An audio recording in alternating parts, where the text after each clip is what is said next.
Imagine earning from home while petrol prices climbing higher and higher. Every month, fuel costs rise. And for many South Africans, that means more stress, more pressure, and less money left over.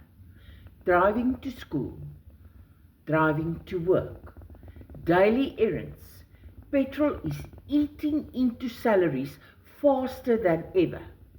Working from your phone, from your laptop, from your home, no daily commute, no constant fuel expenses, no watching your hard-earned money disappear at the pump. The world has changed.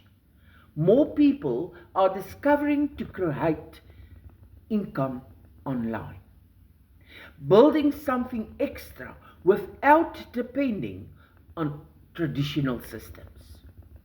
Because in today's economy, flexibility matters, and reducing unnecessary cost could be one of the smartest financial moves you make.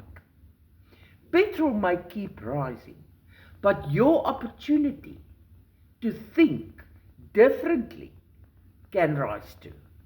If you're ready to explore smarter income options, this could be the shift that you've been waiting for.